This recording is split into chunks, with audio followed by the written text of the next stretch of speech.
अवतार के रूप में आ रहे हैं, अलग अलग अवतार, फिर भी अपना शरीर नहीं बदलते। इस प्रश्न को लेकर दार्शनिकों के काफी मतभेद हैं। कुछ का कहना है कि जब कृष्ण अवतरित होते हैं तो वे भौतिक शरीर धारण करते हैं, किंतु ऐसा नहीं होता, क्योंकि भगवान का शरीर तो भौतिक है नहीं, तो वो धारण कैसे करते हैं। यदि उन्होंने हमारी भांति भौतिक शरीर धारण किया होता तो उन्हें भी स्मरण ना रह पाता, क्योंकि विस्मृति तो भौतिक शरीर के कारण है, कि हमारा भौतिक शरीर है इसलिए हम विस्मृति हो जाते हैं। आध्यात्मिक शरीर होता तो ऐसा नहीं होता। वास्तविक निष्कर्ष तो यह है कि वे अपना शरीर नहीं बदलते। ईश्वर सर्वशक्तिमान कहे जाते हैं और उपर्युक्त श्लोकों में उनकी सर्वशक्तिमत्ता की व्याख्या की गई है। कृष्ण जन्म नहीं लेते और वे शाश्वत हैं। कि भगवान का ना आदि है ना अंत है। भगवान के जन्म के बारे में किसी को नहीं पता, भगवान के अंत के बारे में किसी को, आदि है वो। इसी प्रकार जीवात्मा भी जन्म नहीं लेता और वहां भी शाश्वत है। वो हमारा शरीर नहीं, हमारी जीवात्मा भगवान का अंश है और वो भी शाश्वत है। जन्म केवल शरीर ही लेता है, जिसके साथ जीवात्मा अपनी पहचान स्थापित कर लेते हैं। भौतिक जगत में जब हमें जन्म मिलता है तो हम अपने शरीर के अनुसार अपना जो है अस्तित्व बना के रखते हैं। भगवत गीता के प्रारंभ में भी द्वितीय अध्याय में कृष्ण व्याख्या करते हैं कि जिसे हम जन्म तथा मृत्यु कहते हैं वह शरीर के कारण है। तो शरीर क्या है? We will taking a birth and we will taking a death.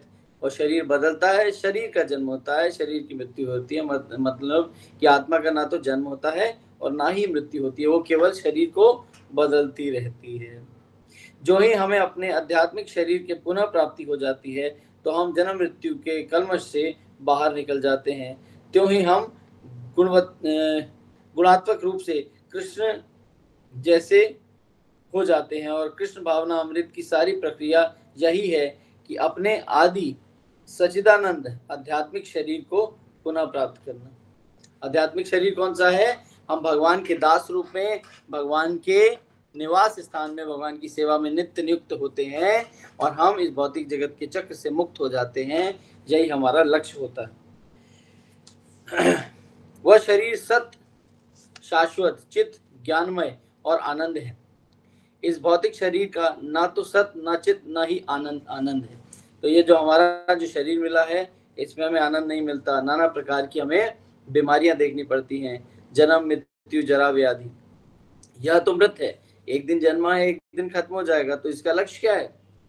जब शरीर में रहने वाला व्यक्ति अमर है ना, यह अज्ञान, जबकि शरीर में रहने वाला व्यक्ति अमर है, कि जो अंदर रहता है हमारी आत्मा, उसकी कभी मृत्यु नहीं होती। यह ज्ञान से भी भरा हुआ है और अज्ञानी तथा नश्वर होने के कारण कष्टों से युक्त है।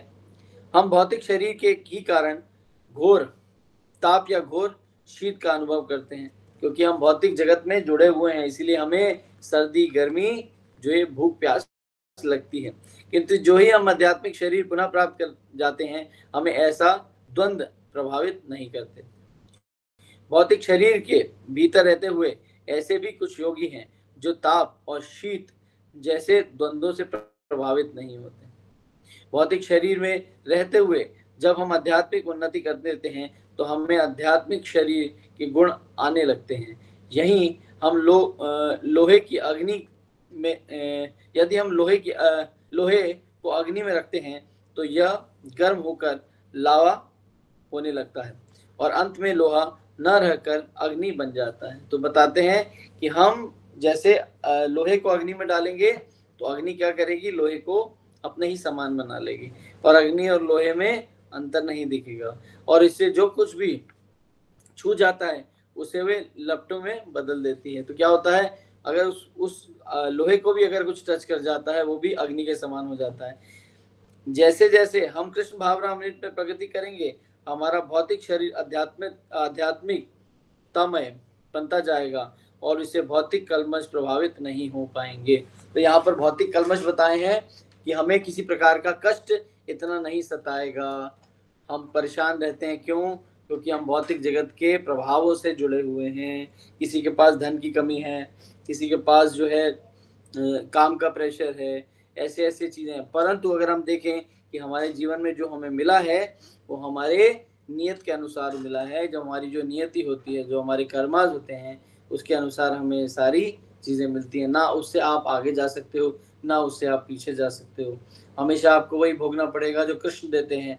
परंतु आप क्या कर सकते हो, आप नित्य नियम कर सकते हो। परंतु जैसे कि भगवान की सेवा है, जो भी कार्य कर रहे हैं भगवान की सेवा को समझ के करना, उसके पीछे क्या लाभ है क्या हानि है वो सब भगवान के हाथ में है।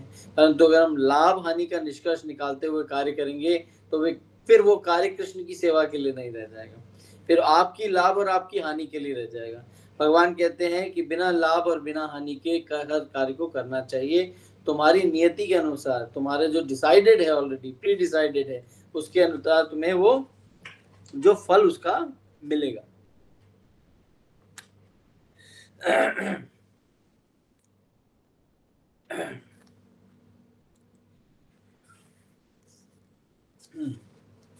कृष्ण के जन्म, प्राकट्य तथा तिरुभाव की तुलना सूर्य के राइट कृष्ण के जन्म और प्राकट्य तथा तिरुभाव की तुलना सूर्य के उदय होने तथा अस्त होने से की जाती है। प्रातः काल ऐसा प्रतीत होता है मानो सूर्य पूर्वी क्षितिज से जन्म ले रहा है, किंतु वास्तव में ऐसा होता नहीं है। सूर्य ना तो उदय होता है और ना ही अस्त होता है, वह अपनी ही स्थिति में रहता है। यद्यपि उदय तथा अस्त की सभी प्रक्रियाएं पृथ्वी के भ्रमण के कारण होती है। कि पृथ्वी घूम रही है, उसके लिए हम क्या कहते हैं, सूर्य उदय हो रहा है, सूर्य अस्त हो रहा है। मगर ना तो सूर्य उदय होता है और ना ही सूर्य अस्त होता है, केवल हमारी परिस्थिति बदल जाने के कारण हमें सूर्य उदय या अस्त दिखाई देता है। पृथ्वी घूम रही है, पृथ्वी के साथ हम भी घूम रहे हैं। जब हम घूम रहे हैं तो क्या हो रहा है, हमें वो उगता हुआ दिख रहा है और हमें अस्त होता हुआ दिख रहा है। इसी प्रकार से वैदिक साहित्य में भी श्री कृष्ण के प्राकट्य तथा तिरुभाव का निर्धारण कार्यक्रम दिया हुआ है कि भगवान तो है, होते ही हैं, हमें क्या दिखाई देते हैं कि वो प्रकट हो रहे हैं, और भगवान प्रकट हो रहे हैं और अप्रकट हो रहे हैं। परंतु देखा जाए तो इस भौतिक जगत में भगवान नित्य रहते हैं, परंतु हमें दिखाई नहीं देते। जैसे प्रहलाद महाराज से पूछा गया, प्रहलाद महाराज से किसने पूछा, उनके पिता ने पूछा, हिरण्यकशिपु ने, कि भगवान क्या इस खंबे में भी हैं? तो भगवान ने सिद्ध करने के लिए कि हाँ मैं इस खंबे में भी हूँ, और भक्त की जो निष्ठा थी इसको सिद्ध करने के लिए वो खंबे से भी प्रकट हो गए। तो इसका मतलब भगवान नित्य हर जगह रहते हैं, हर जगह विद्यमान है ना। हमारे आसपास जितनी चीजें दिखते हैं भगवान उसके अंदर है, परंतु हमें दिखाई नहीं देते। हम सोचते हैं वो प्रकट होते हैं और अप्रकट होते हैं, ऐसा नहीं है। भगवान नित्य रूप से हर जगह उपस्थित रहते हैं। कृष्ण का प्राकट्य सूर्य जैसा ही है। सूर्य का उदय तथा अस्त होता प्रतिक्षण चलता रहता है। संसार में कई लोग सूर्योदय देखते हैं तो कहीं सूर्य अस्त देखते हैं। ऐसा नहीं है, किसी एक बिंदु पर कृष्ण का जन्म होता है और दूसरे बिंदु पर उनका तिरोधान होता है। वे सदैव कहीं न कहीं रहते हैं, किंतु वे आते जाते प्रतीत होते रहते हैं। कृष्ण अनेक ब्रह्मांडों में प्रकट होते तथा अंतर्ध्यान होते रहते हैं। हमें केवल इसी एक ब्रह्मांड का अनुभव है, किंतु वैदिक साहित्य से हमें पता चलता है कि यह ब्रह्मांड परमेश्वर के अनंत आविर्भाव का अंश मात्र है। क्योंकि हम एक राई के दाने के बराबर ये पृथ्वी है जिसमें हम रहते हैं। हमारा अस्तित्व ही क्या, हम देखते हैं हम बहुत सुंदर लग रहे हैं, हमारी ख्याति होनी चाहिए, परंतु आप एक राई के दाने के ऊपर रखे हो। भगवान के लिए ऐसे कई असंख्य ब्रह्मांड है जिसमें बहुत छोटा सा ये जो अर्थ है आपको दिखाई दे रहा है जिसके ऊपर आप रहते हो। तो भगवान तो है, कहीं ना कहीं उपस्थित ही रहते हैं। यद्यपि कृष्ण परमेश्वर हैं तथा अजन्म एवं परिवर्तनशील हैं, किंतु वो अपने आद्य चिन्मय रूप में प्रकट होते हैं। कि भगवान तो अपरिवर्तनीय है, मतलब कभी नहीं बदलते, बट वो अपने चिन्मय रूप में प्रकट होते हैं। जहां जैसे भगवान की इच्छा होती है और जैसी व्यवस्था रहती है उस कार्यकलाप करने के लिए भगवान काल परिस्थिति के अनुसार अपना प्राकट्य दिखाते हैं। एक शब्द आता है प्रकृति। भगवत गीता में 7वें अध्याय में कहा गया है कि प्रकृति के अनेक प्रकार हैं। इसमें 3 मौलिक श्रेणियों में विभाजित किया गया है, बहिरंगा प्रकृति, अंतरंगा प्रकृति और तटस्थ शक्ति। बहिरंगा प्रकृति इस प्रकृति को कहा जाता है, अंतरंगा भगवान की माया शक्ति को कहा जाता है, और तटस्था मतलब जीवात्मा जो है उसको कहा जाता है। परा, अपरा और तटस्था। 7वें अध्याय में इसी की अपरा या भौतिक प्रकृति कहा गया है। जब कृष्ण प्रकट होते हैं तो वे निम्न भौतिक प्रकृति को नहीं अपितु उच्च प्रकृति सौम को स्वीकार करते हैं। कभी कभी राज्याध्यक्ष बंदी गृह में जाकर निरीक्षण करता है और वहां के बंदियों को भी देखता है, किंतु यदि बंदी यह सोच ले कि राजाध्यक्ष जेल में आया है अतः वह भी हमारे समान बंदी है, तो वे गलत सोच रहा है। तो भगवान क्या कर रहे हैं, एक ऐसे जेलर के समान है जो जेलर कैदियों को देखने जेल में तो जा रहा है मगर वो कैदी नहीं है, वो भी जेल में है और कैदी भी जेल में है। तो क्या कैदी समझ रहे हैं, ये भी हमारे ही जैसा कैदी है। हो सकता है जो जेलर है वो अपना जो यूनिफॉर्म पहन के ना जाए। ये देखने पहले क्या होता था कि जो राजा होता था वो देशाटन पे निकलता था, तो वो अपने राजा के भेष में नहीं होता था कि आम जनता के अनुसार जाता था और देखता था जनता को क्या प्रॉब्लम्स हैं, परंतु जनता उसे क्या समझती थी, ये हमारे ही समान है, ये हमारे ही समान एक किसान दिख रहा है, एक आम मनुष्य दिख रहा है। परंतु जब राजा अपने आप को दिखा नहीं रहा, परंतु यहाँ पर जब भगवान एक ऐसे फॉर्म में आते हैं जो हमारे जैसे दिख रहे हैं, तो हम ये भेद नहीं कर पाते कि भगवान जो है भगवान है, हम उनको अपने समान ही समझ बैठते हैं।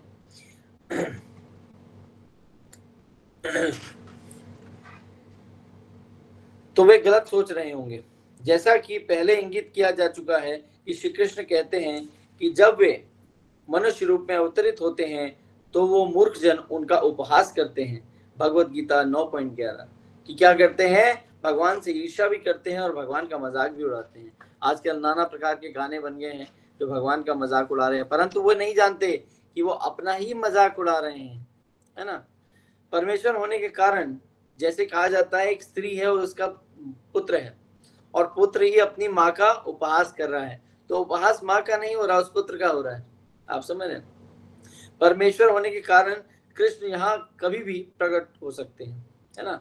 और हम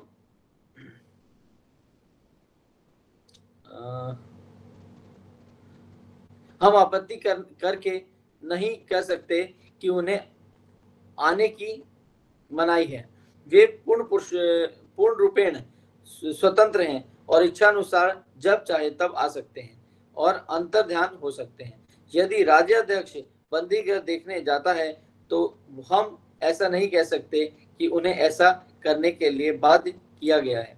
कृष्ण किसी उद्देश्य के साथ आते हैं, वह है पतित बद्ध जीवों का उद्धार करना, और कृष्ण को हम नहीं अपितु कृष्ण हमें प्यार करते हैं।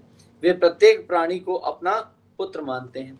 तो यहाँ पर भगवान अपनी इच्छा से आते हैं, बद्ध जीवों का उद्धार करने आते हैं, और हम तो क्या उनसे प्रेम करेंगे, वो पूर्ण रूपेण हमसे प्रेम करते हैं। तो यहाँ पर श्लोक दिया है, सर्वयोगिनीषु कौन्तेय मूर्तय संभवन्ति या तासम ब्रह्म महोनिहम बीज प्रदत्त पिता हूँ। हे कुंती पुत्र, सब प्रकार की योनियों में जितने भी शरीर उत्पन्न होते हैं उन सब का उत्पत्ति स्थान तो यह भौतिक प्रकृति है और मैं उसका बीज प्रदा पिता हूँ। तो यहाँ पर जो कुछ भी प्रकट हो रहा है उसके बीज प्रदा मतलब जो उसका बीज है, जहां से वो उत्पन्न हो रहा है, वो कौन हूँ, मैं स्वयं हूँ।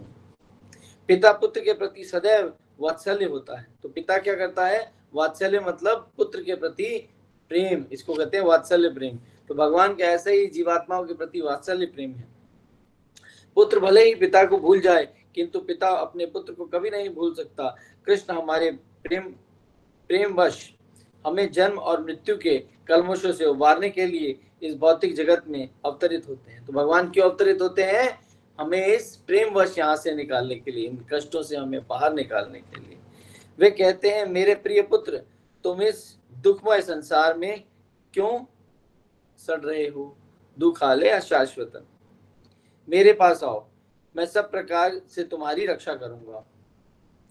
हम भगवान के पुत्र हैं और किसी कलेश तथा स्नेह से रहित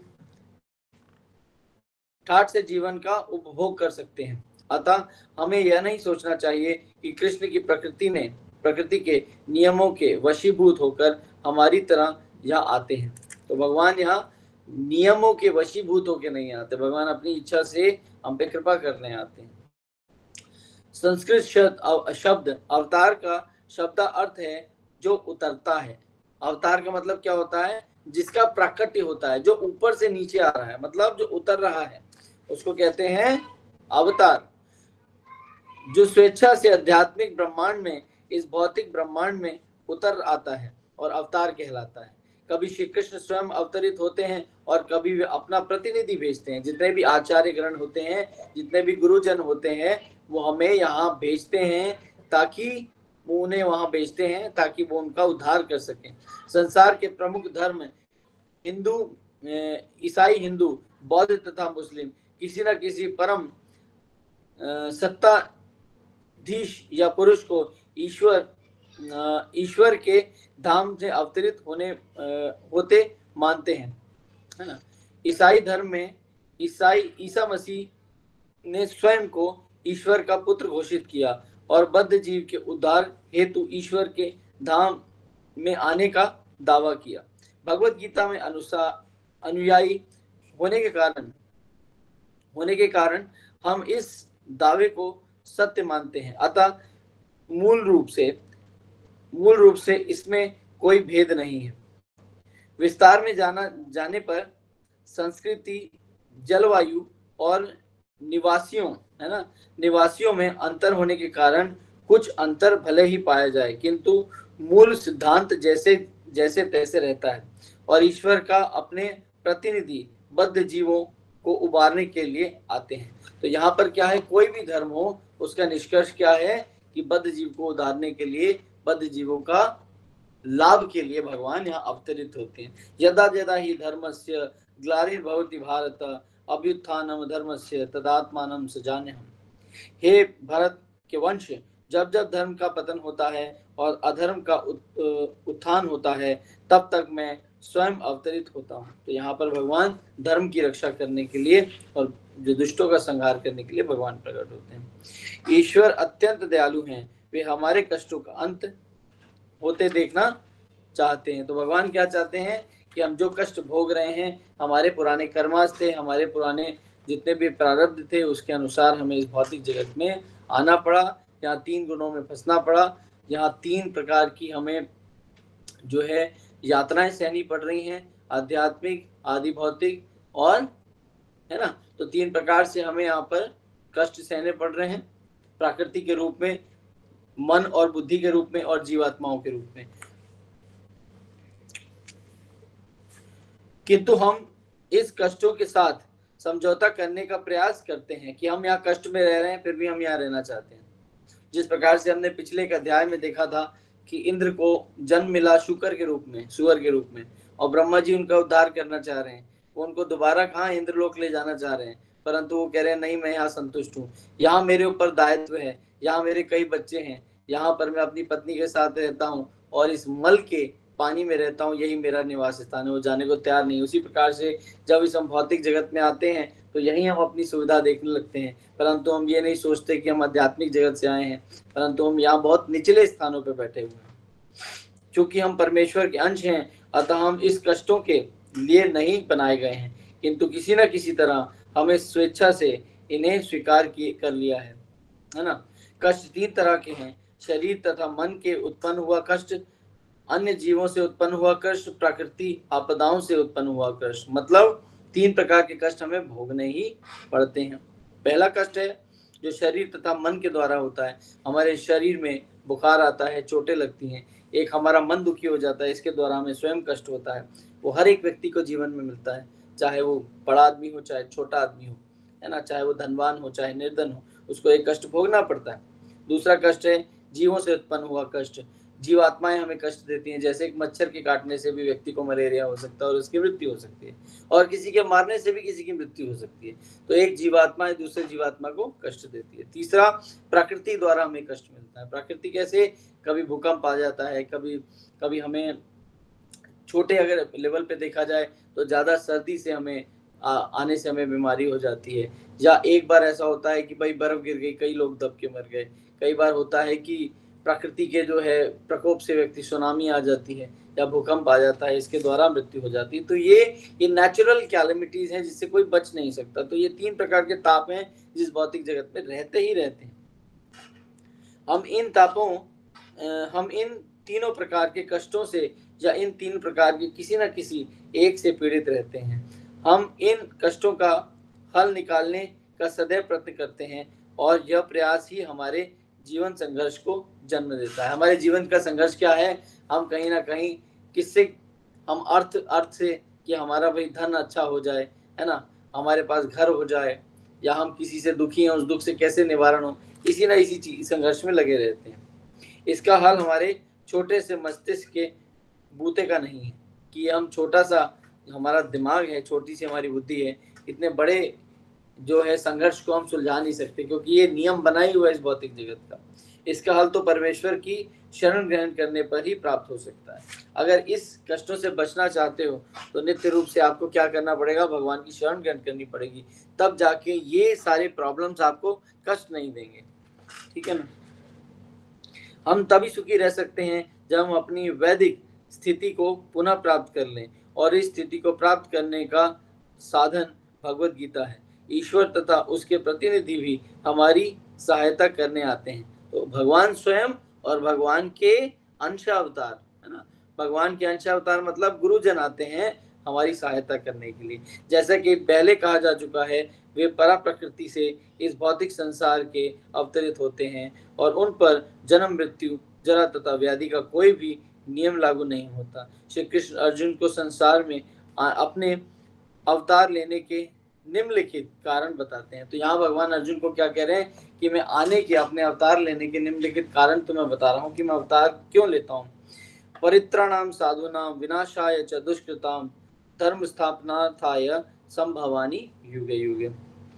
भक्त जनों का उद्धार, मतलब यहाँ पर भक्त जनों का उद्धार करने के लिए, दुष्टों को नाश तथा धर्म की पुनर्स्थापना करने के लिए मैं युग युग में प्रकट होता हूँ। तो 3 प्रकार से वो प्रकट होते हैं। पहला जो है भक्त जनों का उद्धार करने के लिए, दुष्टों का नाश करने के लिए और धर्म की स्थापना करने के लिए। इन 3 पर्पज हैं जिसके लिए भगवान यहाँ पर उत्पन्न होते हैं। भगवत गीता 4.7 8 यहाँ पर कृष्ण कहते हैं कि जब जब धर्म का हास्य होता है तब तब वे प्रकट होते हैं। जहाँ जहाँ धर्म नीचे जाता है तो भगवान धर्म को स्थापित करने के लिए पुनः प्रकट हो जाते हैं। धर्म शब्द का अनुवाद अंग्रेजी में क्या लिखा है? फेथ मतलब श्रद्धा के रूप में किया गया है, किंतु फेथ का अर्थ तो ईसाई, मुस्लिम, हिंदू, बौद्ध इत्यादि नाम से जाने जाने वाले धार्मिक प्रणालियों के लिए किया जाने लगा है। किंतु धर्म शब्द का अर्थ फेथ नहीं होता। किसी व्यक्ति की श्रद्धा हिंदू से बौद्ध, ईसाई या मुस्लिम आदि से बदल सकती है। तो यहाँ पर अपना धर्म बदला जा सकता है, लेकिन वे सामर्थ्य है कि वे कोई एक श्रद्धा स्वीकार करे और दूसरी का परित्याग कर दे, किंतु धर्म बदला नहीं जा सकता। यहाँ पर क्या है? धर्म बदला नहीं जा सकता। धर्म क्या है? भगवान की सेवा करना, जिसको आप कभी बदल नहीं सकते। प्रत्येक व्यक्ति का स्वभाव है अपनी आपके परिवार, अपने समाज, राष्ट्र या मानवता की सेवा करना। यह सेवा भाव जीवात्माओं से भी कभी विलग नहीं हो सकता। तो जीवात्मा क्या है? सेवा के लिए ही बनी है और वो कभी इससे विलग नहीं हो सकती। और इसी के प्रत्येक जीवात्मा के धर्म की सृष्टि होती है। बिना सेवा किए किसी का अस्तित्व संभव नहीं है। पति पत्नी की, पत्नी पति की, माँ बाप के बच्चे, बच्चे माँ बाप की, हम एक दूसरे की सेवा कर रहे हैं। पशु मनुष्य की, मनुष्य पशु की, कहीं ना कहीं सेवा कर रहा है। तो जीवात्मा एक दूसरे की सेवा कर रही है। यह संसार इसीलिए चल रहा है क्योंकि हम सेवा का आदान प्रदान करते रहते हैं। हमें भूलना नहीं चाहिए कि हमें भूल जाना चाहिए कि हम ईसाई हैं अथवा मुस्लिम हैं या हिंदू हैं। हमें तो यह समझना चाहिए कि जीव हैं जिसकी वैधानिक स्थिति यह है कि हम परम पूर्ण व्यक्ति की सेवा कर रहे हैं। परम पूर्ण व्यक्ति कौन है? भगवान, जिनकी हम सेवा कर रहे हैं, और भगवान के ही माध्यम से हम उनकी जीवात्माओं की भी सेवा कर रहे हैं। मतलब दोनों ही रूपों में हम भगवान की सेवा करें, या तो भगवान की या उनकी जीवात्माओं की हम सेवा ही कर रहे हैं।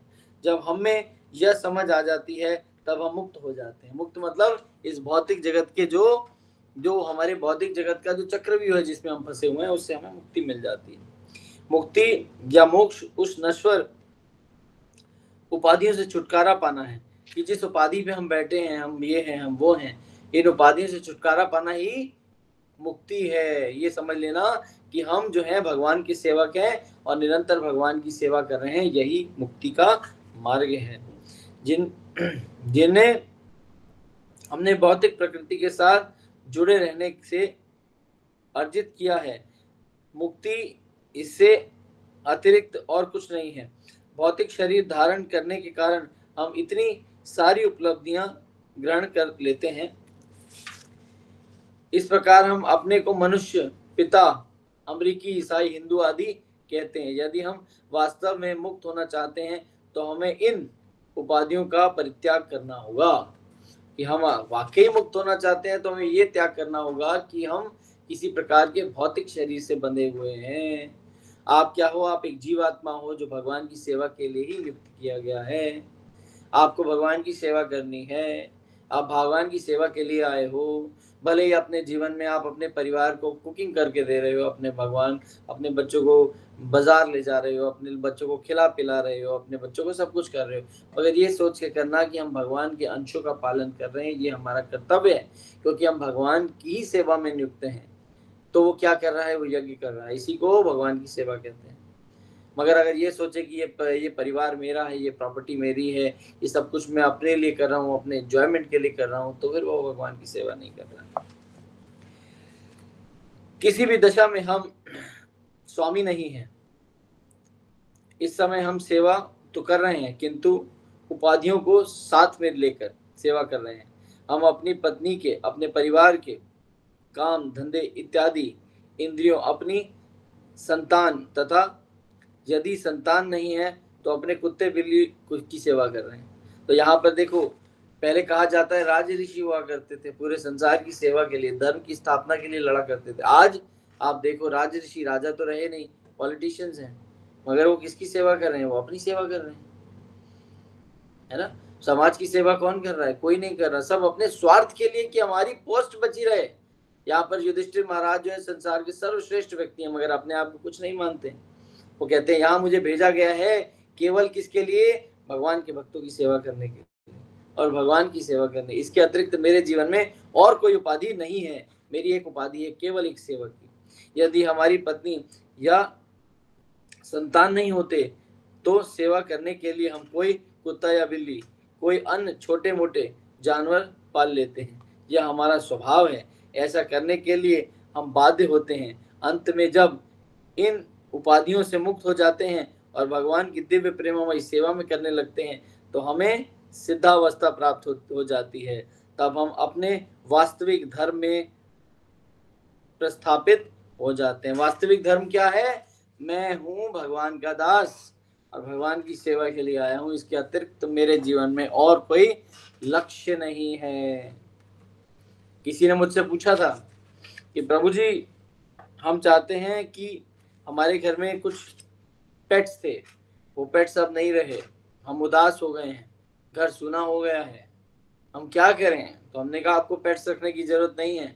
आपके जीवन में आप जो है भगवान को लेके आइए, आप भगवान के विग्रह रखिए। जितना समय आप पशु को देते हैं, अगर उतना ही समय अगर आप भगवान को देंगे तो आपका जीवन संवर जाएगा। परंतु भौतिक जगत है, भौतिक जगत में क्या होता है? फिर पशुपालन करने लगते हैं। पशुपालन नहीं करना चाहिए। पहले कहा जाता था हम अपने यहाँ गाय को रखते थे, गाय हमारा पालन करती थी, गाय की हम पूजा किया करते थे। आज गाय के जितने बड़े हम पशु घर में ले आते हैं, मगर गाय रखने की हम कोशिश भी नहीं करते और ना ही सरकार हमें अनुमति देती। मगर गाय के ही जितना बड़ा अगर कुत्ता है तो उसकी अनुमति हमें सरकार दे देती। तो ऐसा नहीं होना चाहिए। धीरे धीरे हम पतन की ओर बढ़ रहे हैं।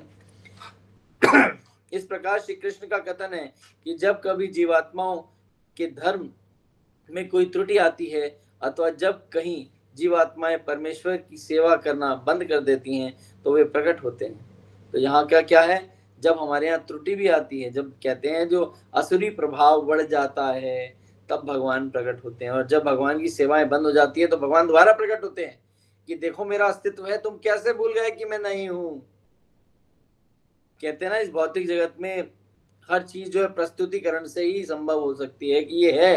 तो भगवान ये सिद्ध करने के लिए हर युग में आते हैं, सतयुग, द्वापर, त्रेता, कलयुग। भगवान अपना अवतार लेते हैं, देखो मैं हूं, मुझे भूल मत जाओ, तो वे प्रकट होते हैं। दूसरे शब्दों में, जब जीवात्माएं अपनी इंद्रियों की सेवा करने में ही पूरी तरह से लग जाती हैं तो इंद्रिय तृप्ति के आध्यात्मिक संलग्न रहने लगता है, तो भगवान प्रकट होते हैं। उदाहरणार्थ, जब भारत में लोग पशु हत्या और अत्यधिक आसक्ति होने लगी तो अहिंसा की स्थापना करने के लिए भगवान बुद्ध अवतरित हुए। तो यहाँ पर जब क्या, पशु हत्या बहुत ज्यादा हो रही थी और धर्म को लोग मान नहीं रहे थे, शास्त्रों का खंडन कर रहे थे, शास्त्रों को पढ़ नहीं रहे थे, उसका उल्लंघन कर रहे थे, तब भगवान कैसे अवतरित हुए? बुद्ध के अवतार में अवतरित हुए। इसी प्रकार उपर्युक्त श्लोक में श्री कृष्ण कहते हैं वे साधुओं की रक्षा करने के लिए आते हैं। परित्राणाम साधुनाम, साधुओं की विशेषता है कि वे अन्य समस्त जीवात्माओं के प्रति सहिष्णु होते हैं। सहिष्णु मतलब उनके प्रति उनका कोमल हृदय होता है। समस्त असुविधाओं तथा कष्टों के होने के पर भी वे जनता को वास्तविक ज्ञान प्रदान करने का प्रयत्न करते हैं। कि जो साधु होते हैं वो कई कष्टों में रहते हैं, फिर भी इनका लक्ष्य क्या होता है? इस संसार में जो भी जीवात्मा हैं उनको पूर्ण रूपेण क्या मिले, ये लक्ष्य पता चले कि भगवान को कैसे प्राप्त किया जाता है, और उनकी सुविधा के लिए वो कष्ट उठाते हैं, है ना। साधु किसी विशेष समाज, संप्रदाय या देश का मित्र नहीं होता, अपितु वह सभी का मित्र होता है। न केवल मनुष्यों का, वरन पशुओं तथा निम्न योनियों के जीवन का भी। संक्षेप में, साधु किसी का शत्रु नहीं होता, वह सभी का मित्र होता है। फलस्वरूप वह सदैव शांत रहता है। भगवान के लिए सब कुछ बलिदान कर देने वाले ऐसे व्यक्ति भगवान को अत्यंत प्रिय हैं। तो साधु जन किसे कहा जाता है? जो भगवान की सेवा के लिए अपने आप को अर्पित कर दे। आप देखते हैं इस्कॉन में कई ऐसे बड़े प्रीचर्स हैं जिनको आपने देखा है कि कई अच्छी पोस्ट से आए हैं, उनको बहुत अच्छी सैलरी मिल रही थी, उनको क्या फर्क पड़ता था कि वो ऐसे धोती कुर्ता पहन के और प्रचार करने इस सड़कों पे उतर आए, है ना। क्यों प्रचार करें, क्यों धोती कुर्ता पहने? वो अच्छा जीवन, अच्छा यापन कर रहे थे। वो बिना शुल्क के आप लोगों से बात करते हैं, आप लोगों के कष्टों को सुनते हैं, आपको निष्कर्ष देते हैं। उनको क्या मिलता है? क्या वो आपसे चार्ज करते हैं? आपसे वो कुछ नहीं लेते।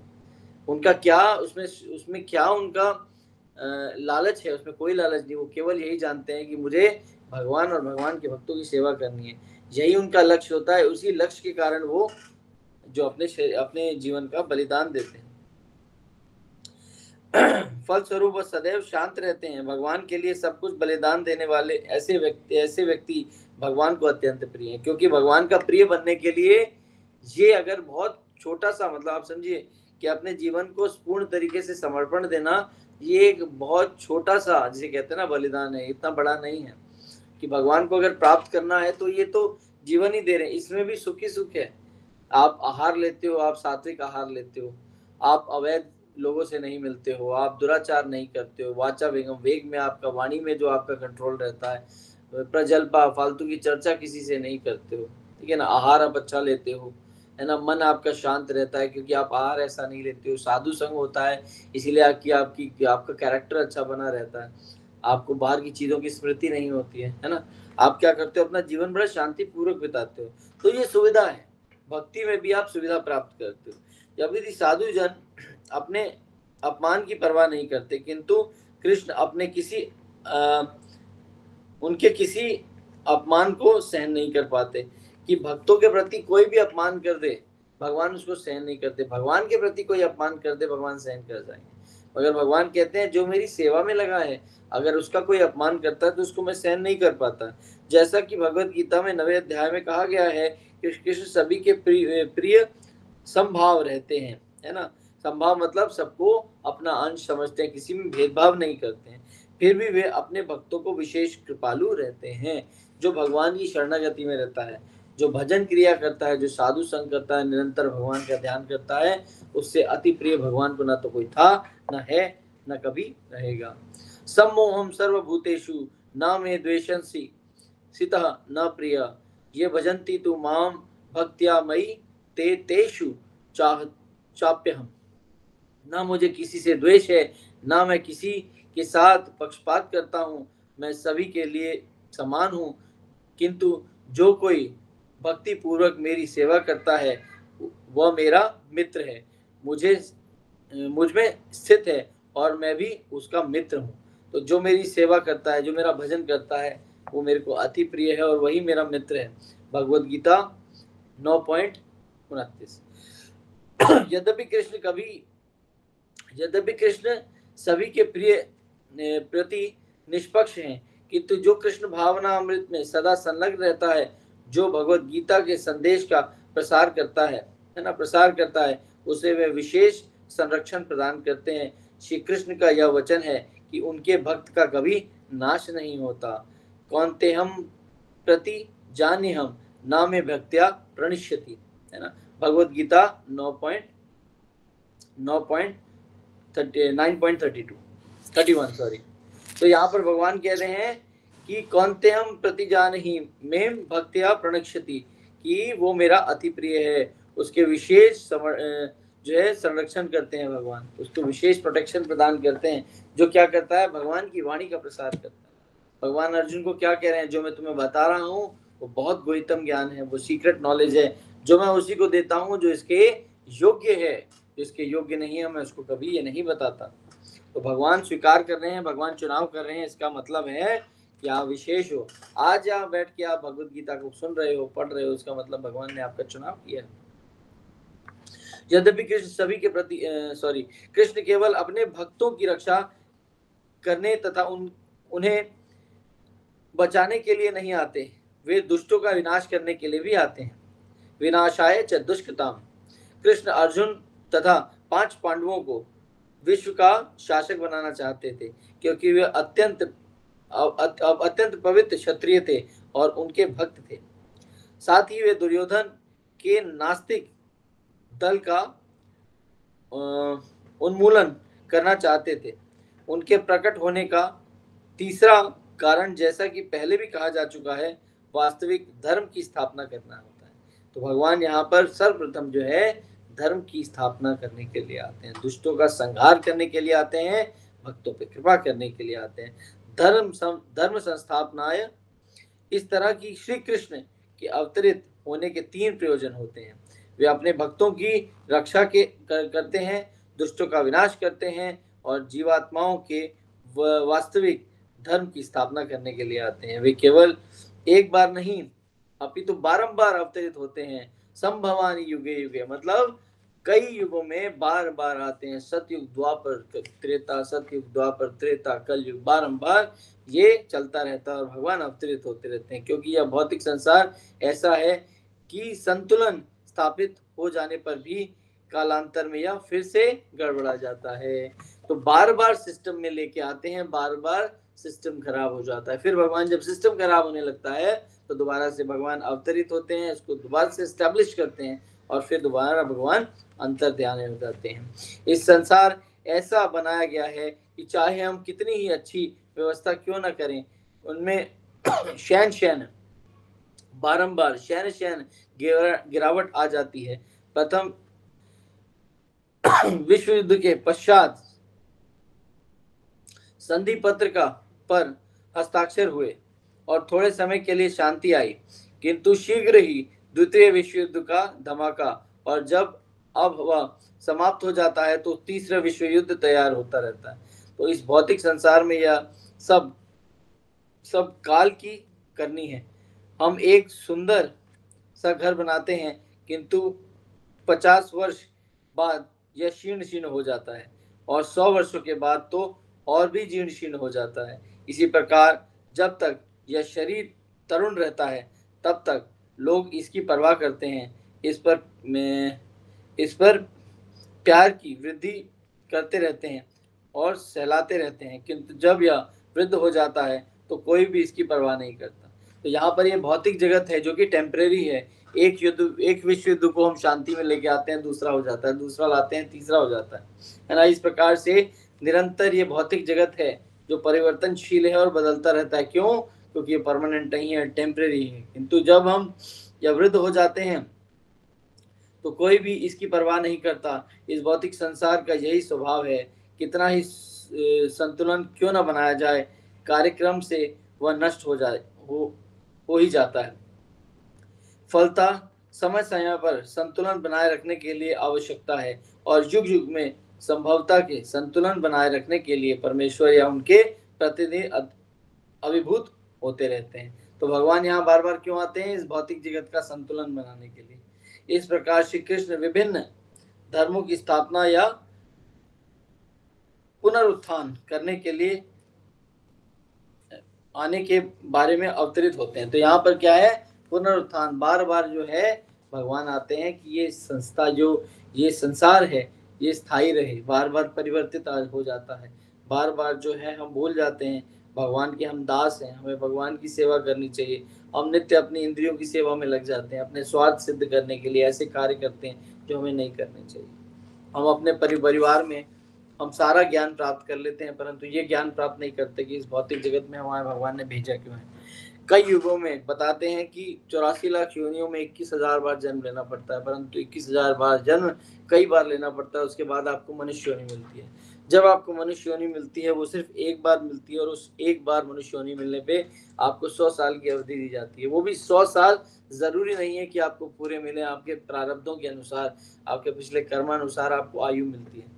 जब जन्म होता है तो आयु भी उतनी मिलती है, और आयु हो सकता है आपको 100 साल से थोड़ी कम मिले, मगर उसकी अवधि में भी बताया जाता है कि पहले के 25 साल आपको विद्यार्थी जीवन के मिलते हैं। विद्यार्थी जीवन में आपको प्राइमरी एजुकेशन, सेकेंडरी एजुकेशन दोनों का ध्यान रखना पड़ता है। प्राइमरी एजुकेशन होती है ग्रेजुएशन या पोस्ट ग्रेजुएशन की बात नहीं कर रहा हूँ, यहाँ पर प्राइमरी एजुकेशन होती है पहले अपने आध्यात्मिक जीवन को समझना कि आप कौन है, कहाँ से आए हैं, और भगवान के साथ आपका संबंध क्या है। दूसरी द्वितीय सेकेंडरी एजुकेशन है कि इस भौतिक जगत में रहना कैसे है, उसके लिए आपको भौतिक ज्ञान प्राप्त करना होता है ताकि अपना भरण पोषण कर सको। इस संसार में रहना कैसे है, जैसे स्पेस में जाने के लिए स्पेस सूट चाहिए होता है, उसी प्रकार से स्पेस सूट की मेंटेनेंस भी होती है। उसी प्रकार से इस भौतिक जगत में जब हम रहते हैं तो इस भौतिक जगत में रहने के लिए एक शरीर मिलता है, वो ठीक उस स्पेस सूट की तरह है। उस स्पेस सूट को मेंटेन करने के लिए इस भौतिक जगत में हमें सेकेंडरी एजुकेशन लेनी पड़ती है, परंतु आज के समाज में प्राइमरी एजुकेशन को हम भूल गए हैं, केवल सेकेंडरी एजुकेशन हम जीवन में अपना रहे हैं। इस वजह से हमारा जीवन फेलियर हो रहा है, क्योंकि आध्यात्मिक जीवन तो हमने देखा नहीं और भौतिक जगत में हम उतर गए। तो आपके शरीर में आत्मा भी है और बाहर शरीर भी है। शरीर का ज्ञान तो हमने कर लिया, आत्मा का ज्ञान नहीं किया, और आत्मा इस संसार में रहने योग्य नहीं है। वो तो शरीर के साथ ही रहती है इस संसार में, शरीर नहीं तो आत्मा यहाँ रह नहीं सकती। तो हम क्या करते हैं, आत्मा की मेंटेनेंस भूल जाते हैं, केवल शरीर का ध्यान रखते हैं। जैसे चिड़िया को हम खाना खिलाते हैं और पिंजरे को सजाए, चिड़िया को खाना नहीं खिलाते और पिंजरे को सजाते रहते हैं। तो अगर हम पिंजरे को ही सजाते रहेंगे और चिड़िया को कुछ खिलाएंगे तो एक समय आएगा जब चिड़िया मर जाएगी। उसी प्रकार से इस भौतिक जगत में हम शरीर के माध्यम से तो बहुत सारे कार्य करते हैं, मगर आत्मिक माध्यम से, आत्मा की दृष्टि से हम कोई कार्य नहीं करते। इसीलिए हमें कष्टों को सहना पड़ता है। अगर हम देखें कि हमें प्रॉब्लम्स आती है, उससे निकला कैसे जाए, तो हम हमेशा शरीर के स्तर पर सोचते हैं कि इस कष्ट से कैसे निकला जाए। परंतु जब कष्ट हमारे लिए एग्जिस्ट ही नहीं करेगा, जब हम जानते हैं ठीक है संसार की प्रवृत्ति ऐसी है, दूसरों को कष्ट देना, तो हमें कोई चीज बुरी नहीं लगेगी। भगवान कहते हैं कि कोई कर्म करना जिसमें ना आपको सुख मिले, ना दुख में आपको दुखी होना है, ना सुख में आपको सुखी होना, समभाव एक स्थिति में चलना है। आपको पता है ये दुखालय अशाश्वतम है, संसार में दुखी दुख है, परंतु आपको सुख भी मिलता है तो ज्यादा हैप्पी होने की जरूरत नहीं है, क्योंकि एक बहुत सिम्टम है, छोटी सी बात है कि आज सुख मिल रहा है तो कल फिर दुख मिलने वाला है। तो डोंट एक्साइटमेंट में हमेशा हम गलत डिसीजन लेते हैं। इसी तरीके से हम भ्रमित हो जाते हैं कि इन संसार में हमें करना क्या है। Do your duties perform for the Krishna. Krishna के लिए कैसे ड्यूटी करोगे? Cook for Krishna, live for Krishna, shopping for Krishna, whatever you are doing, you are serving your family, serve your family for Krishna. ये भगवान की संतान है, भगवान का अंश है, इनको सेवा करने के लिए मैं आया हूँ, this is not my property. मगर ऐसी बुद्धि हमारे में है नहीं, इसीलिए हम विस्मृत हो जाते हैं, भूल जाते हैं, स्मृति नहीं होती है। यहाँ पर भगवान यही समझाना चाह रहे हैं कि we are here only to serve Krishna, we are not here to serve ourselves, not for sense gratification. तो यहाँ पर शीर्षक था कृष्ण के प्रकट तथा कार्यों का ज्ञान। यहाँ भगवान क्यों अवतरित होते हैं? बताने के लिए कि मेरा एग्जिस्टेंस है, I am here, don't forget me, मुझे मत भूलो, मैं यहाँ पर हूँ, तुम्हारी सेवा करने आता हूँ, तुमको यहाँ पर मैं आता हूँ, तुम्हारी रक्षा करता हूँ, है ना। मगर हम ये भूल जाते हैं। जैसे एक पिता के साथ बच्चा होता है और बच्चे को पता है कि पिता आसपास है, वो खेलता रहता है, जैसे ही उसकी आंखों से पिताजी ओझल हो जाते हैं, वो रोने लगता है। क्यों? वो उसकी एग्जिस्टेंस जो है पिता की चली जाती है। उसी तरीके से हम जब यहाँ पर होते हैं, हमारे पिता हमें पता है सामने हैं, तो हमें कष्ट नहीं होगा, क्यों? हम जानते हैं हमारी प्रोटेक्शन कर लेंगे। मगर कई बार ऐसे बच्चे होते हैं जो पिता के ना होने पे मनमानी करने लगते हैं। उसी तरीके से हम सोचते हैं हमारे पिताजी चले गए हैं और हम मनमानी कर रहे हैं, है ना। तो हमें ये देखना है कि पिता हमारे नहीं दिख रहे, उनके लिए क्राई करना है। उस बच्चे की तरह रोना है जो अपने पिता के सानिध्य को दूर कर चुका है। मतलब वो पिता अभी दिख रहे थे, अभी नहीं दिख रहे हैं, और वो अपने पिता के लिए रो रहा है कि पिता कहाँ चले गए। और एक बच्चा है जो शैतान है, वो मनमानी कर रहा है कि मेरे पिता नहीं दिख रहे, तो मैं जितना दुष्कर्म कर सकता हूँ कर लूँ। हमारा वही हाल है इस संसार में। हम देखते हैं कि पिताजी तो दिख नहीं रहे हैं, तो हम जो चाहें वो कर लें, परंतु ऐसा नहीं है। पिता की दृष्टि हमेशा बच्चे पे रहती है ना। तो हमें ऐसे कार्य, नैतिक कार्य करने चाहिए जिसमें हम भगवान की सेवा कर पाए। भगवान के अंशों की सेवा करना ही हमारा धर्म है, ना कि हम क्या करें, हम दुष्कर्म करें, दूसरों के प्रति उपहास उड़ाएं, भगवान का उपहास उड़ाएं। ऐसे कार्य हमें नहीं करने चाहिए। इसी के साथ आज का जो ये कक्षा है यहीं समाप्त करता हूँ। परसों फिर एक नए अध्याय के साथ हम फिर मिलेंगे। आप लोगों का किसी का कोई प्रश्न है तो वो प्रश्न पूछ सकता है, चाहे तो वो ऑनलाइन